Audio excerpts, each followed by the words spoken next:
यहां एक मालिक सुप्रीम पावर ओम हरि अल्लाह गॉड खुदा रब की चर्चा हो, उसके बारे में रीत क्या है, कुरीति क्या है, सच क्या है, झूठ क्या है, यह सुनने को मिले, उसी का नाम रूहानी सत्संग है। पर एक और बात कि यह सब सुनने को मिले पर बदले में कुछ भी दाम ना देना पड़े। तो सत्संग यहां एक मालिक की चर्चा होती है, यहां परम पिता परमात्मा ईश्वर से, अल्लाह राम से मिलने का ढंग बताया जाता है। तो भजन के अनुसार, शब्द नज़म के अनुसार आपको समझाएंगे। जिस नाम का लिया सहारा, उसे काल बली ने ना मारा, भवसागर ये गहरा है भारा, बिन मांझी ना मिलता किनारा। यह संसार भय का सागर है। यहां काम वासना, क्रोध, लोभ, मोह, अहंकार, मन माया की लहरें उठती रहती हैं और आत्मा रूपी जीव इन लहरों में डगमग डगमग गोते खाता रहता है। ऐसा लगता है डूबेगा, ऐसा लगता है तर जाता है। यानी इंसान अपनी जिंदगी में कई बार मरता है और कई बार पुनर्जीवित हो जाता है। जीते जी मर के जीवन हासिल करना बड़ा ही दुखदाई है। दुनियावी निगाह से बहुत ज्यादा टेंशन आती है, दुख आता है, चिंता आती है, तो जीते होते हुए भी इंसान मर जाते हैं। उस चिंता से मुक्ति मिल गई, चिंता से आजाद हो गए, तो फिर से ऐसे लगता है कि जीवन मिल गया। तो यूं जिंदगी में पता नहीं कितने बार इंसान के साथ होता है। तो ये रोज रोज के मरने से, तड़फने से छुटकारा अगर आप हासिल करना चाहें तो वो किया जा सकता है। और उसके लिए ओम हरि अल्लाह गॉड खुदा रब का नाम है, भक्ति का वो तरीका है। अगर उसका जाप करो, अगर उसका अभ्यास करो, तो आप जन्म मरण से आजाद हो सकते हैं और जीते जी आपके गम, दुख, दर्द, परेशानियां, बीमारियां खत्म हो सकती हैं। मालिक ने इंसान को खुद मुख्तियारी दी है, आजादी दी है। ये कुछ हद तक अपने नए कर्म बना सकता है। अच्छे बनाए तो अच्छे कर्मों में सर्वश्रेष्ठ कर्म ये उस ओम हरि अल्लाह राम को याद करके इस मृत्युलोक में उसके दर्शन कर सकता है। जीते जे गम, दुख, दर्द, चिंताएं खत्म हो और मरणोपरांत आवागमन खत्म कर सकता है। मोक्ष, सच्ची मुक्ति जिसे कहते हैं, वो इसे हासिल हो सकती है। तो सच्चा मोक्ष, सच्ची मुक्ति हासिल करने के लिए आप को घर परिवार नहीं छोड़ना, आपको कपड़ा लत्ता नहीं बदलना। आप जिस धर्म में रहते हो उसी में रहिए। जैसा कपड़ा लत्ता आपको पसंद है पहनिए। बस अपने अंदर की बुराइयों का सफाया करना है। अंत्यकरण की बुराइयां अगर आप खत्म कर लोगे, अंत्यकरण की बुराइयां अगर आप मिटा डालोगे, तो यकीनन उस परम पिता परमात्मा अल्लाह राम की खुशियों के हकदार बनते चले जाओगे।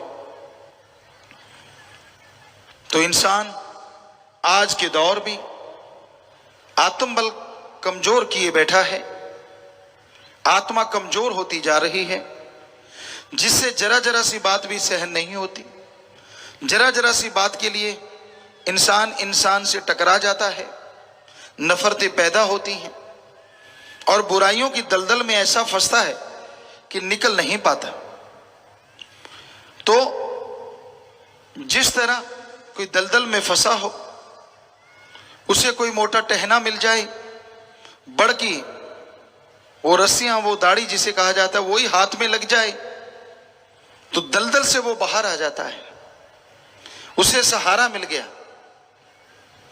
तो इस दुनिया की दलदल में फंसे हुए इंसान को इससे निकलने के लिए एक ऐसी मजबूत रस्सी चाहिए जो यहां तो क्या मरणोपरांत अगले जहान में भी कभी टूटे ना, कभी छूटे ना, ऐसी रस्सी है ओम हरि अल्लाह की वो धुन, अनहद नाद, वो बांगे इलाही, कलमा पाक, वो मालिक से आने वाली आवाज जो निरंतर आ रही है, जो कभी बीच में से टूटती नहीं, कभी रुकती नहीं, उस आवाज को पकड़ेगा तो उसके सहारे ये अपनी तमाम बुराइयों से निजात हासिल कर सकता है।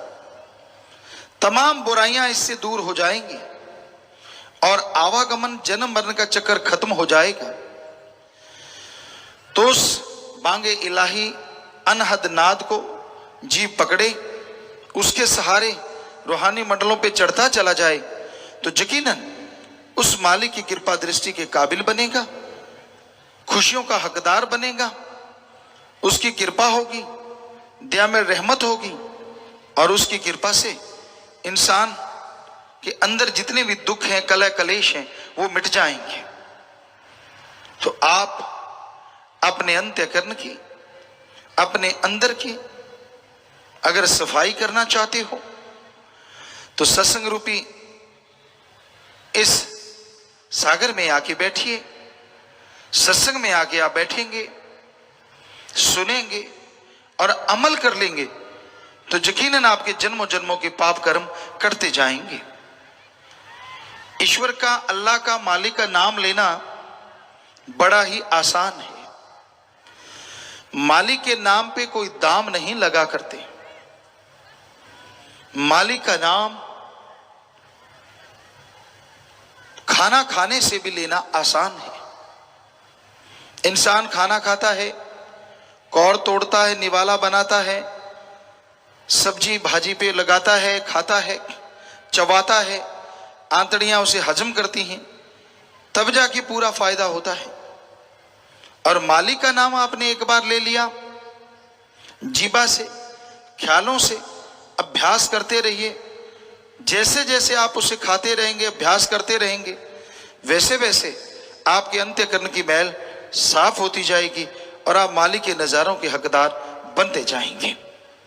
तो मालिक की तमाम खुशियां, मालिक की तमाम रहमतों का इंसान हकदार है। पर हाथ पे हाथ धर के बैठने से कुछ हासिल नहीं होता, कुछ नसीब नहीं होता। आमतौर पे लोग कहते हैं जो भाग्य में लिखा है वो मिल जाएगा। ये तो सच है कि आपके भाग्य में जो लिखा है, जो नसीबों में लिखा है वो मिल जाएगा। पर जो भाग्य में नहीं लिखा, शायद आपको मालूम नहीं, मनुष्य उसे भी हासिल कर सकता है। हमारे हिंदू धर्म में लिखा है, हिम्मत करे अगर इंसान तो सहायता करे भगवान। इस्लाम धर्म में लिखा है, हिम्मते मर्दा मदद दे खुदा, कि जो हिम्मत करते हैं, मेहनत करते हैं, हक हलाल कड़ा परिश्रम के साथ साथ ओम हरि अल्लाह की भक्ति इबादत करते हैं, वो अभाग्यशाली से भाग्यशाली बन जाते हैं और भाग्यशाली से अति भाग्यशाली बन जाया करते हैं। ऐसी है राम नाम की संजीवनी, ऐसी है अल्लाह की इबादत की वो ताकत, वो शक्ति जो इंसान को, इंसान से भगवान तक का सफर तय करवा सकती है। तो आप उस परम पिता परमात्मा, उस अल्लाह मालिक का नाम जपें। नाम है क्या? जैसे आदमी आदमी कहते रहे तो आप में से कोई नहीं उठेगा। आपका नाम लेके बुलाएं तो आप झट से खड़े हो जाएंगे। उसी तरह 33 करोड़ देवी देवता, कोई कहता है 365 करोड़ देवी देवता, सबको भगवान कहा जाता है। अब अगर भगवान भगवान कहोगे तो कोई नहीं आएगा। उनका मूल मंत्र एक नाम है। उनको उनके नाम से बुलाओगे तो वो चले आएंगे। और हम यहां आपको जो नाम बताने आए हैं वो उस ओंकार का है जिसने ब्रह्मा जी, विष्णु जी, महेश जी को बनाया। कई कहते जी हमने तो पढ़ा ही नहीं ओंकार कौन सा है। थोड़ा सा आपको डिटेल में बता देते हैं। ब्रह्मा जी जब पैदा हुए तो जिस प्रकाश के पुंज से वो निकले, उन्होंने सोचा क्यों ना मैं देखूं आखिर ये प्रकाश कहां से आ रहा है, कोई तो इसका किनारा होगा, क्योंकि ये तो प्रकाश का जबरदस्त पुंज है। कहते हैं वो चल पड़े, बड़ी स्पीड से गए, देखते गए, जुग बीत गए, लेकिन उस प्रकाश का और शोर उनको मिला ही नहीं। फिर उन्होंने हाथ जोड़े, फिर पूछा कि मैं कौन हूं और आप कौन हैं जिन्होंने मुझे पैदा किया। तो आवाज आई, तुझे सृष्टि की रचना के लिए भेजा गया है। मैं ओंकार हूं, सुप्रीम पावर हूं, जिससे सारा कुछ बनेगा, सारी सृष्टि की रचना होगी। तो तब उस ओंकार का जिक्र आया। इस्लाम धर्म में आता है दया में रहमत का दाता अल्लाह ताला। सिख धर्म में आता है एक ओंकार, और इंग्लिश फकीर कहते हैं supreme power God, the supreme power God. तो उस मालिक का जब नाम लेते हैं, उसके मूल मंत्र का जब जाप करते हैं, तो बाकी जितने भी देव फरिश्ते हैं उनकी भक्ति इबादत बीच में ही आ जाती है, अलग अलग से करने की जरूरत नहीं पड़ती। अब देश के राजा से अगर आपकी दोस्ती हो और राजा आपके लिए आसन छोड़ के आपको गले लगाए, तो क्या बाकी जो मंत्री हैं या आसपास के लोग हैं, क्या वो आपका सत्कार नहीं करेंगे? करेंगे, क्योंकि आप राजा के दोस्त हैं। तो जब उस ओंकार की ही भक्ति करने लग गए, तो क्या बाकी देवी देवता जो सारी सृष्टि का पालन पोषण संभालने के लिए मालिक ने पैदा किए हैं, क्या वो खुश नहीं होंगे जब आप उसको अपना बना लेंगे? उस सुप्रीम पावर को जो हम सबके अंदर है, कण कण में है, जर्रे जर्रे में है। तो इसलिए उस मालिक का नाम, वो तरीका, वो मेथड, वो युक्ति, जिसे गुरु मंत्र, नाम दीक्षा हिंदू धर्म में कहा गया। गुरु मंत्र, गुरु का मंत्र नहीं, भगवान के वो शब्द जो गुरु ने खुद जाप किए हों, वो लोगों को बताता है कि भाई हम भी इंसान हैं। हमने मालिक के, भगवान के ये नाम का जाप किया, हमें उसकी दया में रहमत हुई, कृपा हुई, तो हमें अगर इंसान हो कि उसकी भक्ति करने से उसकी कृपा दृष्टि होती है, तो आप भी इंसान हैं। आप अगर उसी मूल मंत्र का जाप करोगे तो आप पे भी कृपा दृष्टि होगी, आपको भी दर्शन जरूर होंगे। तो ऐसे शब्दों को कहा जाता है गुरु मंत्र। गुरु का अपना मंत्र नहीं होता, होते वो मालिक के शब्द हैं। प्रैक्टिकली मेथड ऑफ मेडिटेशन, उसी को कलमा कहा जाता है। इस्लाम धर्म में कलमा, रूहानियत में, सूफियत में, सिख धर्म में नाम शब्द, और इंग्लिश फकीर द गॉड्स वर्ड्स या मेथड ऑफ मेडिटेशन। तो वो शब्द हैं जिनका अभ्यास करने से, जिनको गुनगुनाने से अंदर ही अंदर आपका विल पावर बढ़ता है, आपका आत्म बल बढ़ता है, और उस आत्म बल के सहारे आप बाहर अंदर बुलंदियों को छूते चले जाते हैं, बुलंदियों को हासिल करते चले जाते हैं। असफलता दम तोड़ देती है और सफलता आपके जीवन में लिखी जाती है।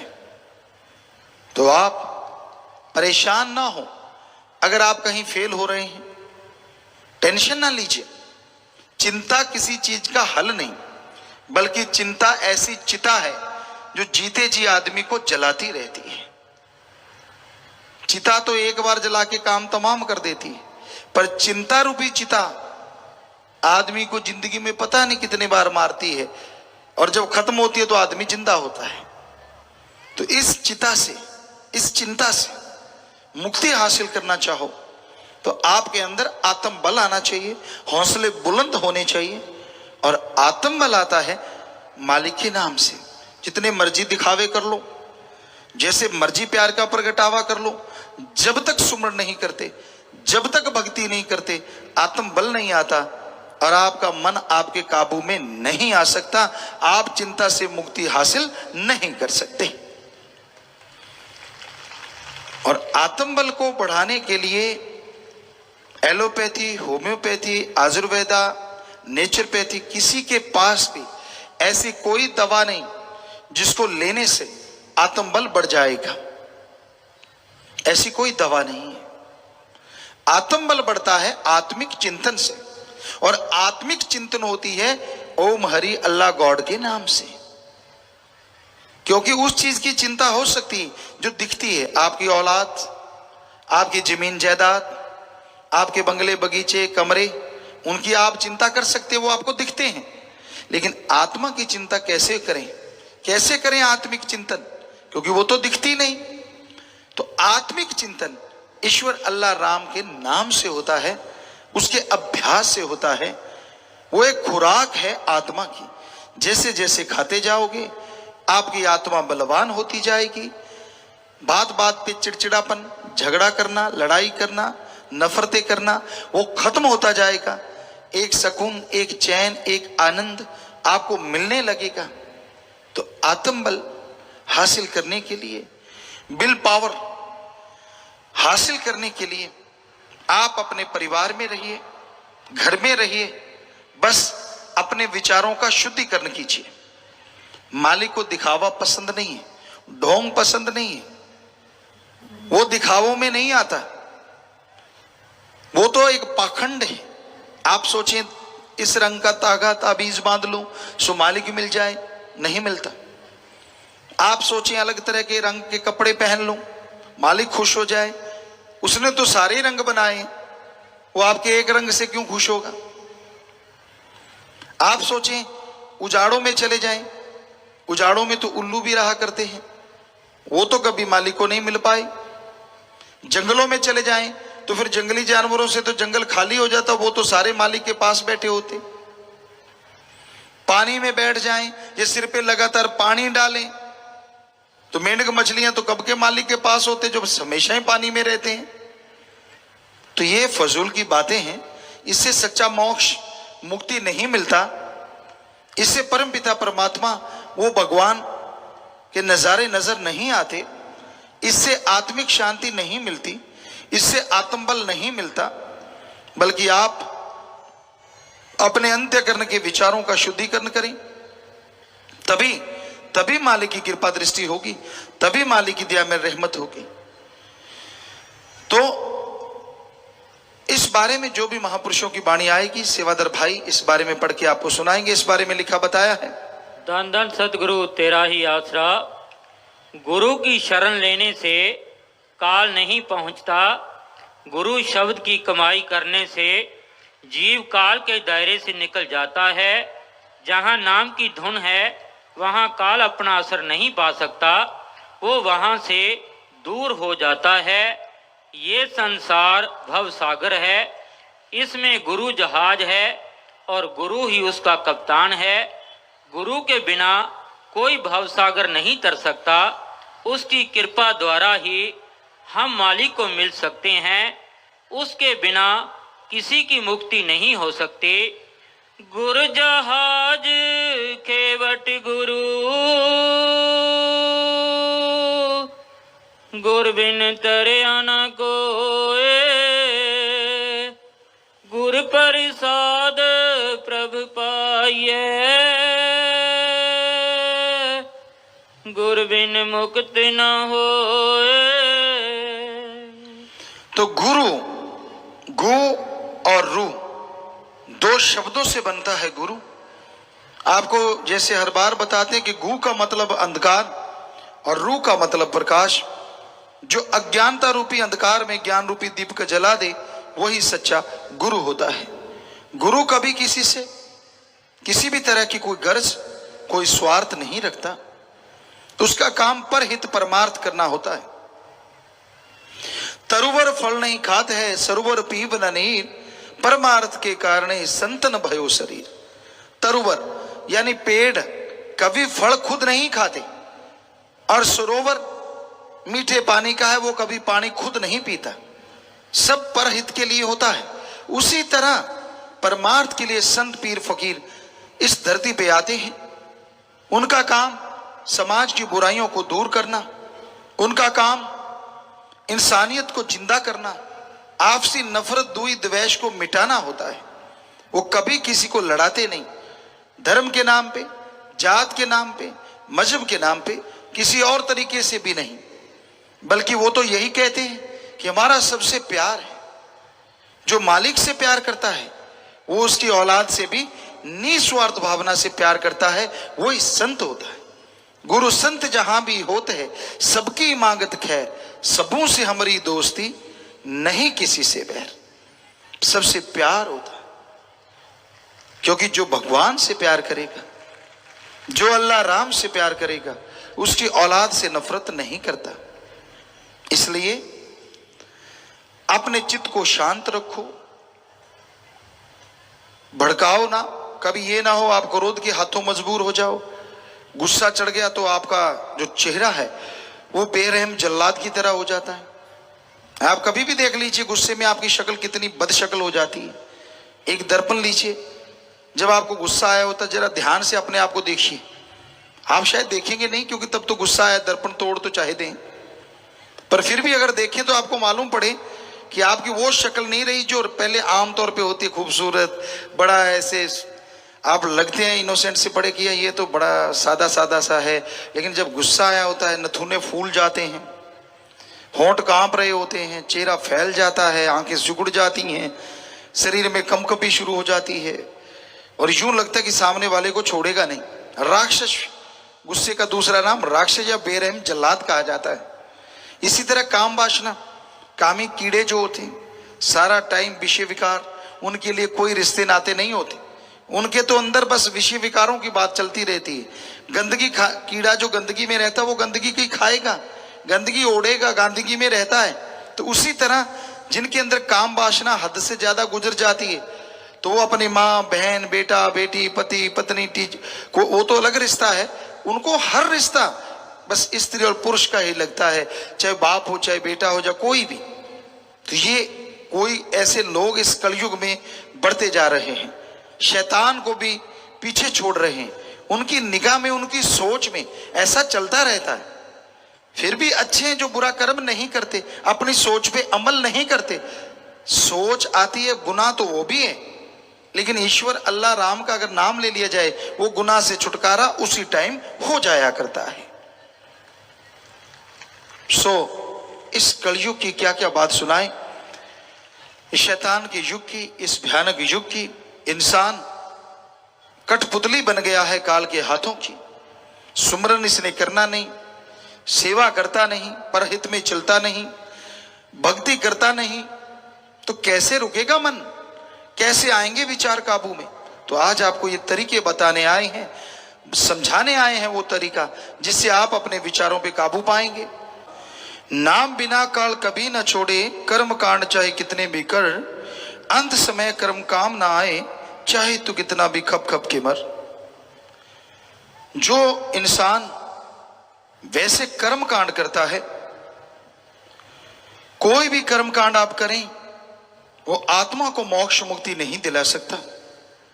जीते जी कुछ ना कुछ सुख उसका मिलता है, मरणोपरांत स्वर्ग मिल सकती है, लेकिन जन्म मरण से आजादी नहीं मिलती। तो कर्म वो करो जो सर्वोत्तम कर्म है, जिसको करने से जन्मों जन्मों के पाप कर्म कट जाते हैं, जिसको करने से इंसान को आत्मिक सुख मिलता है, जिसको करने से इंसान वाकई इंसान कहलाने का हकदार बन जाता है। खाना पीना, बाल बच्चे पैदा करना, घर बनाना, ये तो पशु पक्षी भी करते हैं, बल्कि जीते जी उनका मल मूत्र पेशाब, मरणोपरांत हड्डियां, चमड़ा, मांस सब काम में आता है। आदमी का इनमें से कुछ भी काम नहीं आता। तो आदमी, इंसान को हमारे धर्मों में सर्वश्रेष्ठ कहा गया। सरदार जून, खुद मुख्तियार जून, उसकी वजह है कि आदमी, इंसान इस मृत्युलोक में रह के उस सुप्रीम पावर मालिक का नाम लेके जीते जी गम दुख दर्द चिंताओं से मुक्ति हासिल कर सकता है और मरणोपरांत मोक्ष हासिल होता है। ये आदमी कर सकता है, पशु पक्षी ऐसा नहीं कर सकते, उनके लिए ऐसा संभव नहीं है। तो भाई कर्म धर्म सब बंधन बेड़ी। इंसान कर्म करेगा, बुरे करता है तो नरकों में, अच्छे करता है तो स्वर्ग में, पर उसके बाद जो आत्मा वहां से निकलेगी सबसे पहले वनस्पति में, फिर कीड़ों मकोड़ों में, फिर पक्षियों में, फिर जानवर में, और बिल्कुल आखिर में 84 लाख जोनियों के मनुष्य शरीर मिलता है। और ये 84 लाख जोनियों में कितना समय लगता है इसका जिक्र किधर भी नहीं आता। ये कहा गया बेअंत काल, युग बीत जाते हैं, सदियां गुजर जाती हैं, फिर जाके मनुष्य शरीर मिलता है। अमेरिका में एक वृक्ष है रेडवुड ट्री, कहते हैं उसकी उम्र 4000 साल से ऊपर है। एक पेड़ की इतनी उम्र हो सकती है। अब 84 लाख शरीरों में जाना है तो हर शरीर की उम्र कितनी होगी और कितना कैलकुलेट कैसे किया जाए। तो बहुत से वायरस बैक्टीरिया के ऊपर रिसर्च किया गया, उनकी उम्र भी बहुत लंबी है। तो कहने का मतलब इतना समय भोगने के बाद मनुष्य शरीर आपको मिला है, अवसर है जीते जी चिंताओं से मुक्ति हो, मरने के बाद मोक्ष मिले, आपको स्वास्थ्य लाभ हो, तंदुरुस्ती हो, घर परिवार में सुख शांति हो, चिंताओं से मुक्ति मिले, आने वाले समय में भयानक रोग पहाड़ जैसे कंकर में बदल जाएं, आपके अंत्यकरण की सफाई हो, आपके बुरे विचार आपके अंदर से चले जाएं और नेक विचारों के आप स्वामी बने, ताकि उस नेक नियत से, अच्छाई से समाज में इज्जत हो, घर परिवार में इज्जत हो और दोनों लोकों में दरगाह में इज्जत हो। इसलिए मालिक का नाम लेना जरूरी है, ध्यान रखिए उसमें। तो आगे आया जी, कलयुग में कर्म धर्म न कोई, कलयुग जन्म चंडाल के होई, नाम जपे सोई गति पाए, नाम बिना कभी मुक्त न होई। इस बारे में लिखा बताया संतों की वाणी। जब इंसानों के अंदर गुण नाश हो जाते हैं और अवगुण प्रबल कर्मों धर्मों की वाह नहीं लगती, तो घोर कलयुग में संत नाम का प्रचार करते हैं, देश में उपद्रव बढ़ जाते हैं और युग गति होती है, मनुष्य बल बुद्धहीन हो जाते हैं। ऐसे समय में बिना नाम के और कोई आसान और जल्दी असर करने वाला साधन नहीं। कर्म धर्म इस युग में फलदायक नहीं होते जी। तो आज के दौर में कपड़ा लत्ता नाम से हर कोई लगता है धर्म को मानने वाला है, लेकिन जब उनके कर्म देखते हैं तो कोई कोई है जो धर्म को वाकई मानता है। हमारे किस धर्म में बोला है ठगी मारा करो, बेईमानी करो, किसी का हक मार के खाओ? किस धर्म में लिखा है कि रिश्वतखोरी करो? किस धर्म में लिखा है नशे खाओ पियो? किसी भी धर्म में नहीं लिखा। पर आपका शहर और इस शहर में कितनी होंगी नशे की दुकानें? हम आपको सुना देते धर्मों में क्या लिखा है। हिंदू धर्म में लिखा है, विष्णु पुराण शिव पुराण में आता है कि जब समुद्र मंथन हुआ, जितने भी अच्छे पदार्थ निकले सबके सब देव किन्नर गंधर्व आदमियों ने लिए, और जो नशे निकले वो राक्षसों ने खाए पिए। शिवजी महादेव जी ने तो जहर पिया समाज को बचाने के लिए। तो हिंदू धर्म में लिखा है, हिंदू धर्म के लोगों, नशे राक्षसों का खाना पीना है। अगर खाओ पियोगे तो आपका घर में बेचैनियां, लड़ाई झगड़े, सब राक्षस प्रवृत्ति आ जाएगी और शरीर में भी अवगुण ही अवगुण हो। इस्लाम धर्म में आता है शर प्लस आप। शर माने शैतान और आप माने पानी, उर्दू फारसी में, कि हे अल्लाह की इबादत करने वालों, शराब शैतान का पानी है। जो नशा खाना है वो खाना है शैतान का।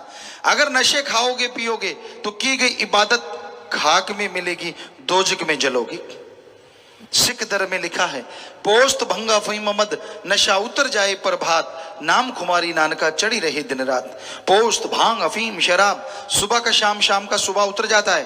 अरे नशा करना है तो मालिक के नाम का, अल्लाह के नाम का, राम के नाम का करो। अगर एक बार चढ़ गया तो दोनों जहान में नहीं उतरता। अंदर सुरूर, चेहरे पे नूर और अंदर बाहर से तंदुरुस्ती मिलेगी जरूर।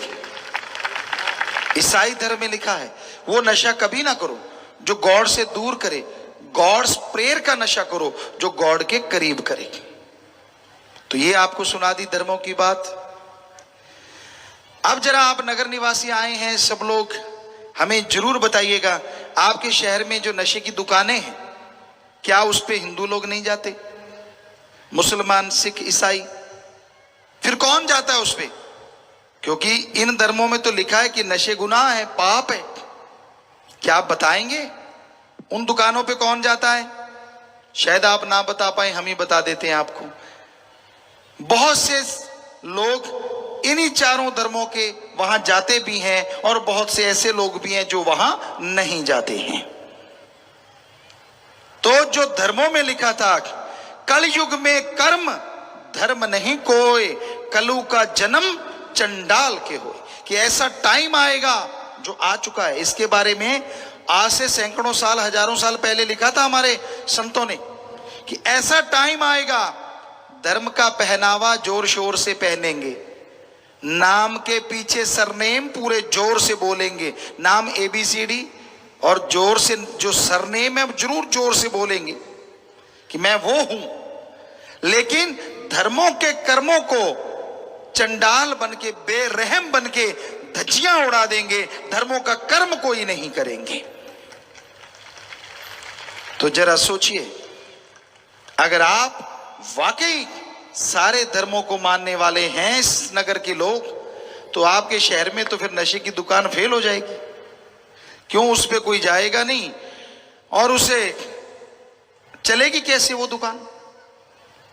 बहुत से नशे बर्बादी का घर है, सारे ही नशे बर्बादी का घर है।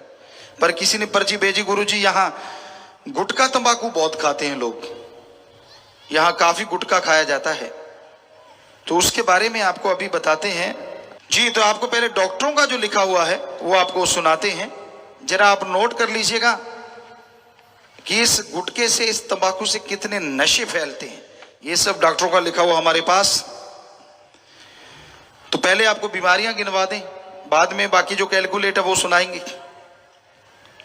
होंठ का कैंसर, जीभा का कैंसर, गाल का कैंसर, भोजन नली का कैंसर, गले का कैंसर, पेट का कैंसर, बच्चेदानी का कैंसर, पैनक्रियाज का कैंसर, बड़ी आंत का कैंसर, मूत्र थैली का कैंसर, तेजाब, अल्सर, मुंह का छोटा होना, मुंह की सूजन, दिल का दौरा पड़ना, पैरों का गलना, लकवा होना और उच्च रक्तचाप या रक्तचाप होना, खून की नाड़ियों में रुकावट, फेफड़ों का कैंसर, सांस के रोग, टीबी ज्यादा होना, बुढ़ापा जल्दी आना, दांतों का गलना, सेक्सुअल कमजोरी, इर्द गिर्द वाले लोगों में श्वास के रोग, दमा होना, मुंह पर झुर्रियां पड़ना, शुक्राणुओं की गिनती कम होना जिससे कि बेऔलाद रहना, शरीर में DNA का नष्ट होना जिसके कारण गर्भपात होना।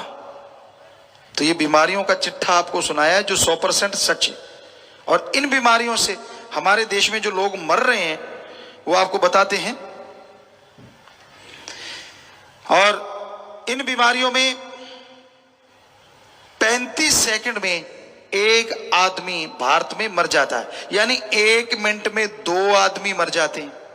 और 1 साल में भारत में 9 लाख लोग मरते हैं। काफी पहले का आंकड़ा, अब आजकल तो गिनती बढ़ गई होगी शायद। तो 9 लाख लोग मरते हैं। और 20 वर्ष से कम आयु में तंबाकू का सेवन करने वालों की आयु का जो टाइम पीरियड है वो 20 साल कम हो जाता है, क्योंकि हम 1 मिनट में 17-18 श्वास लेते हैं, 16 से 18। और जैसे नशा करते हो तो श्वास 16 से 30 या 32 पहुंच जाते हैं। अब अगर 1 मिनट में 16 के हिसाब से आपकी कुल उम्र 50 साल है और आप करने लगे नशा, श्वास तो कम ज्यादा नहीं होंगे पर टाइम पीरियड कम ज्यादा हो जाता है। नशे से 1 मिनट में आ रहे हैं 30 श्वास 32, तो 50 साल जो आपने गुजारने थे वो टाइम पीरियड कम होके रह जाता है 25 साल। ये हकीकत है, हमारे देश में बहुत जगहों पे ऐसा हुआ है। पंजाब का एक एरिया भिक्खी बिंड, वहां तमिलनाडु में हम गए, यारकड़ ऐसा कोई जगह थी, वहां तो 25-30 साल की विधवाएं वहां बहुत ज्यादा हैं, क्योंकि वो बच्चे मर चुके हैं, खत्म हो गए। तो ये हकीकत है भक्तजनों, हम आपको झूठ नहीं कह रहे, ये डॉक्टरों का लिखा हुआ है कि इतने लोग मरते हैं। और एक हमें इंस्पेक्टर मिले थे, उन्होंने हमें बताया ये जो आप गुटखा खाते हैं, ये जो आप खैनी वगैरह खाते हैं, तंबाकू का सेवन करते हैं, पहले हम सत्संग कर रहे थे, काफी पहले की बात है, तो भवानी मंडी जिला झालावाड़ में वो सत्संग हो रहा था, शायद आपके थोड़ा दूर दराज होगा, नजदीक होगा। तो वहां एक फूल लगे हुए थे, हमने कहा, क्योंकि हम तो सरसों के फूल देखे थे, वो 96 या 95 की बात है, तो हमने कहा कि ये क्या चीज है भाई, रंग बिरंगे फूल, ये बड़े बड़े मोटे मोटे। कह रहे गुरुजी आपको पता ही नहीं है, लोग तो इसके लिए जान कुर्बान कर देते। अरे ऐसे कौन से फूल? कहते ये अफीम की खेती है। हमने कहा अच्छा, क्या ये सरकार की तरफ से आपको इजाजत है? कहते गुरुजी बाकायदा परमिट है। किस लिए? कि ये एलोपैथी की दवाइयों में पड़ेगी। हमने कहा वह क्या वाकई आप दवाइयों में डालते? वो व्यापारी सज्जन थे। कहते गुरुजी आपने सच्ची बात पूछ ली, आप फकीर हो, सच जरूर बताऊंगा। कहता अगर 100 किलो होता है, 30 किलो दवाइयों के लिए और 70 किलो पूरी दुनिया में नशा जाता है, इससे बहुत से नशे बनते हैं। हमने कहा क्या चूरा पोस्त भी बनता है? कहता हाँ। हमने क्या आप शुद्ध बेचते हो? हंस पड़ा। कहता गुरुजी शुद्ध नहीं। कहने लगा, उसने 2 ऐसे दिखाई चीजें मेज पे रखी, कहने लगा आप बताओ इनमें चूरा पोस्त कौन सा है? हमने कहा हमने तो जन्म से कभी खाया पिया नहीं। कहता फिर भी? हमने कहा ये चूरा सा लग रहा है, दोनों एक जैसे हैं। कहता इनमें एक चूरा पोस्त है, एक है ऊंट के मेंगने, क्योंकि वहां ऊंट खूब घूमते हैं, लोगों को पैसा देके इकट्ठे करवा लेते हैं ऊंट के मेंगने, लेडिया, और फिर उनको क्रैश करके बिल्कुल उसमें मिला देते हैं। हमने कहा और क्या क्या मिलाते हो? कहते मिलाने को क्या है, मिलना चाहिए हाथी की लीद, गधे की लीद, घोड़े की लीद, लकड़ी का बुरादा, और ये सब मिला के आपके पास आता है। और आप कई जो पोस्त चूरा पोस्त पीते हैं, सुबह 2 चम्मच डाल के घोल के चढ़ा जाते, कहते आराम सा आ गया। क्या खा के आराम आया आपको? कमाल है। 4-4 पशुओं की लीद, सोचिए।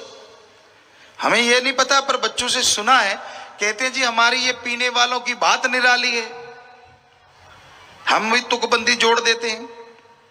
हमारे बुजुर्ग छाछ, घी, दूध, दही पिया करते थे, और आपने 4-4 पशुओं के अंदर धूप दे डाली है, आपकी बात निराली है। और ये जो गुटखा चूरा ये बनाते हैं, पंचकुला साइड से, दिल्ली साइड से सज्जन आए, ये काफी पहले की बात है, तो उन्होंने सेवादारों के बीच खड़े होके बोला कि गुरुजी मेरे चाचा, मेरे अंकल प्रोडक्ट मैनेजर हैं गुटखा फैक्ट्री में, और वहां बहुत कुछ मिलाया जाता है। ये जो चीजें बताई ये तो मिलाते मिलाते हैं, इसमें पशुओं की गंदगी के साथ साथ सीवरेज का चूरा भी मिक्स करते हैं।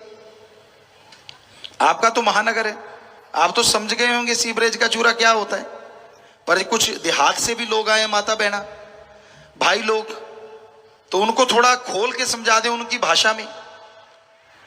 जब बड़े बड़े महानगरों में लोग टट्टी पेशाब जाते हैं, बड़ी बड़ी पाइप से होके वो टट्टी पेशाब एक जगह जाके गिरता है, और जब वो सूख जाता है उसका पाउडर मिला के इस गुटके में ठोकते हैं। हमें नहीं पता, लेकिन उस सज्जन ने हमें बताया था, लाखों लोग गवाह हैं, उसने खुल के बताया था। और आप उसको हथेली, और उसको फिर पाउच में डाला जाता है, ऊपर देवी देवताओं की फोटो। कमाल हो गई, पता नहीं लोग कहां सोए पड़े हैं, खास करके हिंदू धर्म के लोग, पता नहीं क्यों उसमें देवी देवता की फोटो होती है, बाद में वो पांव के नीचे गंदगी में पड़े होते हैं। नाचने वाला, उड़ने वाला, भागने वाला, नाम ऐसे बिल्कुल अपोजिट, क्योंकि उसको खा के कोई नाचेगा? चारपाई पे तो चाय पड़ जाए, कैंसर हो गया। लिखते उल्टे नाम है, आपके पास आता है, आप उसको हथेली पे रखते हैं, फिर चूना लगाते हैं। आपको मालूम है चूना लगाना हिंदी की एक कहावत है। चूना लगाना मतलब धोखा देना, कि उसने उसको इतना चूना लगा दिया और आप खुद को ही चूना लगा रहे हैं रगड़ रगड़ के। सोचिए, फिर यूं करके होंठ पे लगा के मार के पिचकारी सी, कहता बन गया नवाबजादा। वाकई नवाबजादा भाई, अगर गंदगी लगाने से बनता है तो तू अव्वल नंबर का नवाबजादा है। पता नहीं किस किस के उस दिन कब्जी हुई होगी, तो सीवरेज में तो वो सारा सामान जाता है। अब आपको उल्टी तो आएगी, पर अब थोड़ी सी हकीकत तो हमें बतानी पड़ेगी ना। किसी को कब्जी हो सकती है, किसी को लूज मोशन हो सकती है, कुछ भी हो सकता है। वो सारा सामान ही लगा हुआ है होंठ पे, तो नवाबजादा तो आप बन ही गए। घिन आती है ना, घिन उल्टी आती है, पर वो तो उसको ऐसी ऐसी जगह पे छुपा के रखते हैं जहां से कोई निकाल ना सके। घर वालों से चोरी छुपके लगाते हैं, इतनी गंदगी होती है इसमें। और इसको बिल्कुल, हमारे पास ये पर्ची है, हम आगरा के करीब सत्संग कर रहे थे, तो हमें उस इंस्पेक्टर का नाम नहीं बताएंगे, क्योंकि हम तो नशा माफिया के निशाने पे हैं ही। हमें कोई परवाह नहीं, हमारे साथ हमारा भगवान है, राम है, अल्लाह ईश्वर है। लेकिन उस इंस्पेक्टर का, उसने हमें पर्ची, इंस्पेक्टर शर्मा जी, इतना बता देते हैं, पूरा नाम नहीं, शमशाबाद आगरा से, लिखते हैं कि गुटखा बनाने वाली फैक्ट्री में मैंने छापा मारा, और छापा मार के जो चीजें बरामद की, जो चूरा पोस्त में मिला के गुटखा बनाया जाता है, वो चीजें पशुओं की चर्बी, सीवरेज की गंदगी, गधे घोड़े की लीद और मरी हुई छिपकलियों का पाउडर। छिपकलियां मरी हुई और थोड़ा सा खुशबूदार चीज मिला देते हैं, और खुशबूदार चीज सारी बदबू को, गंदगी को ढक देती है, और आप इसे लगाते हैं। बहुत स्टेटों में नशाबंदी, ये गुटखे पे पाबंदी लग गई है। और हमें अभी अभी एक और पर्ची आई यहाँ के निवासियों की, कि गुरुजी राजस्थान में गुटखा बैन हो गया था, लेकिन गुटखा बनाने वाली फैक्ट्रियों, कंपनियों ने कोर्ट से स्टे ले लिया है। वाह भाई, अब क्या बताएं, किसको नमस्कार कहें। कोर्ट ने स्टे दे दिया है कि लोगों को जहर खिलाओ। हम तो प्रार्थना ही कर सकते हैं। जरा सोचिए, ये लिख के आया, हमें नहीं पता सच क्या है, कि स्टे हो गया है, जो बैन लगाया गया था कि राजस्थान में गुटखा नहीं बनेगा, नहीं कोई बेच सकता। तो बड़ा दर्दनाक है ये चीज, बड़ी ही दर्दनाक। बहुत जगहों पे स्टे हो चुका है ऑलरेडी। हम लगे हुए थे प्रार्थना पे प्रार्थना करने, और बहुत उन स्टेटों के राजाओं ने हमारी बात सुनी, प्रार्थना सुनी, और स्टे हुआ। यहां भी स्टे हुआ था, खत्म हो गया था, बंद हो गया था, बैन लग गया था। तो भाई, ये इतनी गंदगी आप करते हैं, इतने रोग फैलाती है। आपसे हाथ जोड़ के विनती है, आपको एक ऐसा नशा बताएंगे जिसको लगाना नहीं पड़ेगा। एक बार आप सुन लीजिए, कभी चलते फिरते उसको गुनगुनाते रहिएगा, और वो ऐसा नशा है जो शरीर को तंदुरुस्त करेगा, अंत्यकरण की सफाई करेगा, आत्म बल देगा, दिमाग में शांति देगा, और बाहर आपके कामों में बरकत देगा, समाज में इज्जत देगा। तो आपसे हाथ जोड़ के प्रार्थना करते हैं, आपके लिए दुआ करेंगे। और संत पीर फकीर जो प्रार्थना दुआ स्टेज से करते हैं, वो परहित परमार्थ के लिए करते हैं। कहां भी करते हैं, स्टेज पे नहीं, कहीं भी करते हैं, वो परमार्थ के लिए करते हैं, तो उनकी कभी खाली नहीं जाती। तो आपसे कसम लेंगे हम कि आज के बाद आप ये गंदगी नहीं खाएंगे पिएंगे। आपके पास, किसी के पास वो पर्ची है तो निकाल के फेंक दीजिए, वो पाउच गुटखा या कोई ऐसी चीज है निकाल दीजिए, फेंक दीजिए। सेवादार भाई उठा लेंगे अगर किसी के पास है। हाँ, पीछे एक भाई ने फेंका है लगता, जिनके पास भी है आप उठ ले लें भाई सेवादार। हाँ, ले लें, शाबाश। आगे भी एक भाई ने पकड़ा दिया कि लो गंदगी। जब तक नहीं पता था तब तक तो ठीक था, अब तो पता लग गया कि जो आप संभाल रहे हो, क्या संभाल रहे हो, सोचो। और आज के बाद अगर लगाओगे, लोग देख के हंसेंगे, और कि जो गुरुजी ने बताया, बाबा जी ने बताया, वो लगा रहा है। समझ गए आप? तो आपसे प्रार्थना। हाँ, भाई निकाल रहे हैं काफी। हाँ, ये लो। एक बुजुर्ग ने तो खड़े होके फेंक दिया कि लो भाई गंदगी, शाबाश, बहुत बड़ी बात है, बहुत लोग निकाल रहे हैं। हाँ, निकालिए निकालिए माता बहनों, अगर आप भी कुछ करते हैं तो ऐसा। कुछ कहा नहीं जा सकता। हरियाणा साइड में कई जगहों पे, राजस्थान में ऐसा बहनें भी करती है नशा, पता नहीं चलता, वो अलग बात है। हाँ, निकाल दीजिए, शाबाश। तो बहुत से सेवादार पकड़ रहे हैं उसको, बाद में उसको जला दिया जाएगा। हाँ, कई आगे बैठे, शर्माओ मत यार, अब निकालूंगा, लोग कहेंगे ये भी गंदगी खाता था। बल्कि निकालोगे, आपकी बहादुरी है कि हाँ भाई इसको पहले पता नहीं था, अब निकाल दिया तो ये बहादुर है, शाबाश। हाँ, ये सेवादार आपसे प्रार्थना कर रहे हैं कि कहीं भी किसी के पास हो ये गंदगी तो निकाल फेंकिए जी, शाबाश। हाँ, कई नौजवान कह रहे हैं ताऊ निकाल दे, और ताऊ कह रहे हैं मैंने तो निकाल दी। ठीक है बेटा, शाबाश। हाँ, ये निकाल दी, फेंक दी, ठीक है, शाबाश। तो अब हम आपसे कहते हैं कि आपके लिए प्रार्थना विनती दुआ करेंगे, तो आप हमारे साथ हाथ खड़े करके कसम खाइए कि आज के बाद जिंदगी में ये गंदे नशे नहीं करेंगे। जी जी, हाथ खड़ा रखिए। तो मालिक से प्रार्थना करते हैं, प्रभु ये गंदगी रूपी नशा निकाल रहे हैं, अल्लाह राम इनके अंदर जमीर में, आत्मा में वो तेरे राम नाम का नशा भर दे, ताकि ये खुशियों से लबरेज हो जाएं, घर में बहारें छा जाएं। सबको बहुत बहुत आशीर्वाद, आशीर्वाद। हाथ नीचे कर लीजिए। तो लोग कहते गुरुजी सत्संग क्यों करते हो? इसलिए करते हैं ताकि समाज की गंदगी दूर हो जाए। और कोई नोट या वोट इकट्ठा करने या नोटों का ढेर लगवाने के लिए हम सत्संग नहीं करते। सो आपसे गुजारिश है कि आज तो आपने कसम खा ली, घर जाके कहीं नई पुड़िया ना ले लेना। कई बार होता है यहां तो निकाल दी, घर जाके नई वाली ले लेंगे ना। भाई ऐसा मत करना, फिर कहीं दुआ भी बद्दुआ बन जाती है। ये आपसे प्रार्थना है। हाँ, आप अगर हमारी मानोगे तो हमने भगवान से प्रार्थना की है, वो हम सबकी मानेगा जरूर, आपको खुशियां देगा जरूर। तो अब आपकी पर्चियां काफी आ चुकी हैं। हाँ जी, बोलिए, पढ़िए उधर से, और फिर आपको जवाब देंगे जैसा मालिक ख्याल देंगे। हाँ जी, चलिए भाई। धन धन सदगुरु तेरा ही आसरा। आरएल वर्मा, प्रधानाध्यापक। गुरुजी, ईश्वर के दर्शन के उपाय क्या है ताकि इस भवसागर से पार होकर मुक्ति प्राप्त हो जाए? गुरु मंत्र, कलमा, मेथड ऑफ मेडिटेशन का निरंतर अभ्यास, लगातार जाप करने से उसकी दया में रहमत बरसती है, दर्श दीदार होते हैं। सुरेंद्र शर्मा, गुरुजी, डेरा सच्चा सौदा द्वारा महिलाओं को आत्मरक्षा का प्रशिक्षण दिया जाता है, लेकिन गुरुजी इस कलयुग में छोटी बच्चों से दुष्कर्म हो रहे हैं, उनके लिए क्या किया जाए? कल कोटा में 5 वर्षीय बच्ची से दुष्कर्म का मामला सामने आया है, इसे कैसे रोका जा सकता है? हमें लगता है कि ज्ञान, हमारी जो विद्या है, हमारी जो शिक्षा है, उसमें एक बहुत बड़ी गिरावट आ गई है, क्योंकि ये शिक्षा की नगरी है। यहां पढ़े लिखे सज्जन भी बहुत बैठे होंगे। पुराने टाइम में हमारे बच्चों को पवित्र गीता, पवित्र रामायण, पवित्र कुरान शरीफ, पवित्र गुरबाणी, पवित्र बाइबल का पाठ पढ़ाया जाता था, ताकि बड़े होके वो इंसान बने, कहीं शैतान ना बन जाएं।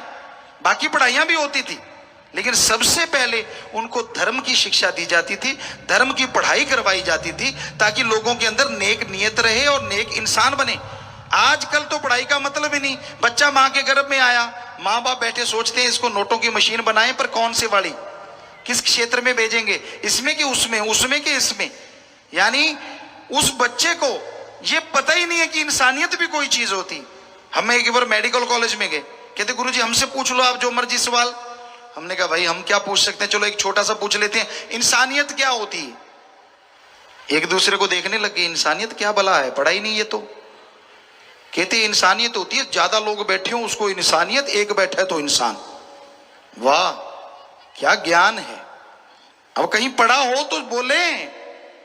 तो इंसानियत आप भी कुछ लोगों को पता हो, लेकिन इंसानियत का मतलब है, आदमियत का मतलब है किसी को दुख दर्द में, बीमारी में तड़फता देख के उसके दुख दर्द में शामिल होना, उसके दुख दर्द को दूर करना, इसी का नाम इंसानियत है, मानवता है। और किसी को दुख दर्द में तड़फता देख के, किसी को परेशान देख के धाके लगाना, हंसना, खुशी मनाना, इसका नाम राक्षसीपन, शैतानियत होता है। तो भाई हमारे ख्याल से जो आप कह रहे हैं, तो आप सब लोग मिलजुल के चलें। शिक्षा में एक अलग ज्ञान हमारे जो जरूरी है, और एक भ्रूण हत्या जो की जा रही है, हमने बोला था उस समय बहुत दर्जा गिर गया था लड़कियों का, कि 1000 के पीछे कहीं 800, कहीं 900, 700, 600, कि अगर लड़के बढ़ते जाएंगे और लड़कियां खत्म हो जाएंगी। आज से 20-23 साल पहले हमने 93 में से शुरू किया है, 92 से, तब से हम बोलते आ रहे हैं कि भाई आप ये बुराइयां छोड़ दें, जीव हत्या ना करें, भ्रूण हत्या ना करें, गर्भ में बेटी को मत मारो, अरे बेटी से पीर पैगंबर ऋषि मुनि सब प्रकट हुए हैं, तो आप उस बेटी को क्यों मारते हो? अगर मारते रहोगे तो आने वाला समय ऐसा आएगा, लड़कों की गिनती बढ़ जाएगी, लड़कियां कम पड़ जाएंगी, तो किसी की बेटी बहन बहू माता सुरक्षित नहीं रहेगी। तो एक कारण ये भी है इसका, जो लोग ऐसा करते हैं।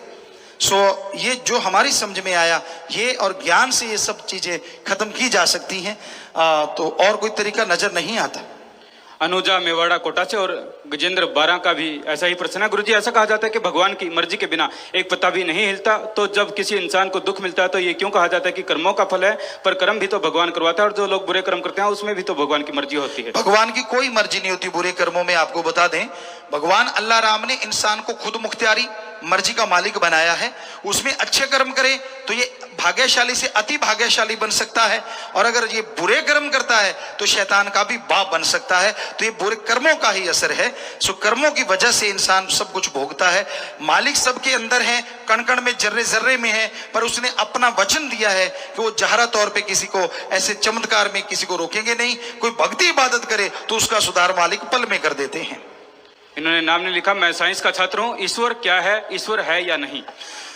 ईश्वर सुप्रीम पावर है जिससे सब कुछ बना है। इंसान के पैर से लेकर सिर तक जिसकी वजह से जिंदगी है, वो आत्मा उस ईश्वर की देन है। बड़े बड़े साइंटिस्ट नतमस्तक हो गए हमारे धर्मों के सामने, वो भी मानने लगे हैं कि जो 2-2 दिन के बाद जिंदा होते हैं, जिनके हार्ट में भी जान नहीं, दिमाग में भी जान नहीं, दिल खुले का खुला रह गया, बंद का बंद रह गया, वो 2 दिन के बाद जिंदा कैसे होते हैं? क्या कोई साइंटिस्ट बताएगा? पूरी दुनिया में कोई साइंटिस्ट इस बात को नहीं बता सका कि जो मरी गया है, जिसके दिल में भी जान नहीं, दिमाग में भी जान नहीं, कहीं भी जान नहीं, खून काला पड़ गया, 2 दिन के बाद वो कैसे जिंदा हो गया? हमारे धर्म कहते हैं भगवान चाहे तो मुर्दों में भी जान डाल देता है। ये मालिक की महानता है, उस अल्लाह राम की रहमत है। 100% वो है। ऐसा तो अब साइंटिस्ट अमेरिका में है, एक साइट है एक्सपीरियंस आफ्टर डेथ, ऐसा करके उन्होंने नेट पे भी डाली हुई है शायद। तो उसमें उन लोगों ने ये साबित किया कि 2-2 दिन के बाद भी लोग जिंदा हुए हैं जिनके कहीं जान नहीं थी। तो मालिक के बिना वो कैसे जिंदा हो गया? फिर आप साइंस की थ्योरी बताओ, जब दिल बंद रह गया या खुला रह गया, खून काला पड़ गया, 2 दिन में तो सब कुछ खत्म हो जाता है, कैसे दोबारा जिंदा हो गया? है किसी साइंस के पास इसका जवाब? और हम जवाब देते हैं, आपको दे चुके हैं जी। सेवाराम, गुरुजी, स्वामी जी, मैंने अपनी पूरी जिंदगी मूर्ति पूजा में लगा दी, लेकिन मुझे कभी शांति नहीं मिली। लेकिन आज आपके दर्शनों से जो शांति मिली है, मैं उसका बयान नहीं कर सकता। जिसकी मुझे तलाश थी वो कंप्लीट हो गई है। आपका मैं हमेशा धन्यवादी रहूंगा। जी बेटा, मालिक कण कण में जर्रे जर्रे में है। हमें वो राम अल्लाह गॉड खुदा रब आप सबके अंदर नजर आ रहा है, और आपको हमारे अंदर आए तो हम भी इंसान है, तो मालिक सबको खुशियां बख्शता है। जैसी जिसकी निगाह होती है वो वैसी ही खुशियां बख्श दिया करता है। जयशिका, मेरे भगवान, अलख अनामी सचखंड पार ब्रह्म में क्या अंतर है? वह इधर कौन सी रूहें रहती हैं? वहां पे आत्मा जैसे जैसे भक्ति इबादत करती जाती है और उसका वैसे ही स्टेजेस बनते जाते हैं। मालिक का वहां नूरी स्वरूप होता है, बेइंतहा नूर होता है, उससे बेइंतहा परमानंद मिलता है, लज्जतें मिलती हैं। जैसे जैसे जिसकी भक्ति होती है उसी के अनुसार उसका आगे भक्ति के अनुसार खुशियां, लज्जत, आनंद, परमानंद मिलता है और मालिक का नूर मिलता है। विमला, गुरुजी, जिंदगी में परेशानियां क्यों चलती रहती हैं? आदमी के संचित कर्म भी हैं और इस जन्म के कर्म भी हैं। इन्हीं की वजह से ये जिंदगी में परेशानियां, दुख, मुसीबतें आती रहती हैं, और आदमी अगर हिम्मत करे तो ये खत्म हो जाया करती। बंटी, धन धन सतगुरु तेरा ही आसरा का नारा क्यों बोलते हैं जी? धन धन मतलब धन्य है, धन्य है। सतगुरु, ओम हरि अल्लाह गॉड खुदा रब, एक साझा शब्द, तेरा ही आसरा, तेरा ही सहारा है। तो हे मालिक, तू धन्यवाद करने के काबिल है। हम सबको तेरा ही आसरा है, तेरा ही सहारा है, वो बोलते हैं ताकि सर्वधर्म साझा एक नारा बोला गया जी। राकेश कुमार का ही प्रश्न है, गुरुजी, आपने किन्नरों वेश्याओं के उत्थान तथा मुख्य धारा में लाने की मुहिम शुरू की है। वहीं एक समाज है दलित समाज। इस समाज के लोगों को कई गांव में नफरत से देखा जाता है। विवाह शादियों में इन्हें घोड़ी पर नहीं बैठने दिया जाता, विरोध किया जाता है। ऐसा क्यों है? यह भी तो इंसान है। हम तो सबको इंसानियत का पाठ पढ़ाते हैं, इंसानियत को मानते हैं, और हम ये कहते हैं कोई ऊंचा नीचा नहीं होता। हालांकि हमारा जो जन्म हुआ दुनिया के हिसाब से वो भी बहुत बड़े घराने में, बहुत बड़े धर्म में हुआ, लेकिन जन्म से ही हम, बचपन से हम किसी ऊंच नीच को नहीं मानते थे। तो कई बार होता है ना, हम बात सुनाए, आप सोचो पता नहीं गुरुजी किस धर्म से है या जात से, तो हम ऊंची जात ऊंचा धर्म था, लेकिन मानते नहीं, हम सबको एक मानते हैं। पर आप में से अगर कोई कहता नहीं जी ऊंचा बड़ा होता है, तो ये बताइए जो ऊंचे धर्म वाला है, क्या उसके मुकुट लगा होता है, ताज लगा होता है जो छोटे के पूंछ लगी होती है? या बताएं, क्या उनकी नाड़ियों में जो बड़े होते हैं उनकी नाड़ियों में घी दूध बहता है, छोटे के पानी बहता है? क्या ऐसा होता है जी? या फिर ये बताएं कि छोटे तो मां के गर्भ से आते हैं और जो बड़े वाले वो ऊपर से सीधे टपक जाते हैं? क्या ऐसा होता है? हमने होते देखा, जब हम पढ़ा करते थे, खेला करते थे, तो एक बहुत बड़े घराने के आदमी को जब खून की जरूरत पड़ी, उस टाइम की बात है, ये 1983-84 की बात होगी, हमें ख्याल में नहीं है, तो उसको जरूरत पड़ी कि खून देना पड़ेगा। उसके भाई कहने लगे हम बाथरूम जाके आते हैं, बहनें कहने लगी हम खाना लेके आते हैं, कोई नहीं आया। हम एक दो लोग बचे, क्या करें अब? ढूंढा, कोई छोटी जात वाला मिला, उसको बता दिया कि भाई छोटी जात वाला खून दे रहा है पैसों के बदले। कहता मैं मर रहा हूं, चढ़ा दो। डॉक्टरों ने खून लिया, उसके खून लगा दिया। अब उस छोटे के खून ने बड़े को बचा दिया, तो बताओ छोटे बड़े में अंतर कहां रहा? बताइए। या तो तब खून भी बड़े का ही लिया करो ना जी, तब तो नहीं। अरे कहां कहां बचोगे? आटे में जो चक्की से आटा पिसता है, उसके पत्थर को तराशता है छोटे वाला। खेतों में गेहूं उगाता है छोटे वाला। अरे नहरों का खोद के लाता है छोटे वाला, जिसे आप छोटे वाला कहते हैं। और आटा पिसवा के लाता है छोटे वाला, और जब रोटी बन गई कहता हाथ मत लगाना। है ना लानत की बात, कमाल की बात, कैसी दोगली नीति है आदमी की। तो ऐसा धर्मों में नहीं लिखा हुआ। कई कहते गुरुजी वेदों में लिखा वर्ण बनाए। अरे वेदों में कर्मों के अनुसार वर्ण बनाए। जो मरे हुए पशुओं को उठाएगा, चमड़े का हड्डियों का काम खाएगा और उस मरे हुए मांस को खाएगा, उसे कहा गया शूद्र। दुकानदारी वैश्य समाज। जो किसी की रक्षा करेगा क्षत्रिय। जिसको ब्रह्म ज्ञान है वो ब्राह्मण। और वहां यह भी लिखा हुआ है कि अगर कोई मांस, वो जो मुर्दार उठाने वाला घर कोई बच्चा पैदा हो जाए और अगर वो ब्रह्म ज्ञान हासिल कर ले तो वो ब्राह्मण कहलाएगा, शूद्र नहीं कहलाएगा। तो धर्मों को दोष क्यों देते हो? खुद की बनाई हुई दीवारें हैं, उसी में टकरा टकरा के लड़ते झगड़ते रहते हो। धर्मों में ऐसा कुछ लिखा हुआ नहीं है। धर्मों में क्या लिखा है? हम सब एक हैं और हमारा मालिक एक है। इंसानियत, मानवता। हिंदू धर्म में लिखा है ब्रह्मा जी की औलाद संभ्या मनु और सतरूपा की हम औलाद हैं। इस्लाम धर्म में लिखा है आदम और हव्वा की हम औलाद हैं। कहां लिखा है कौन कहीं और से आया है? सब एक ही से तो पैदा हुए हैं, फिर दो कैसे बन गई? तो ये इंसान की बनाई हुई बातें, मालिक या मालिक के पीर पैगंबरों की बनाई हुई बातें नहीं है।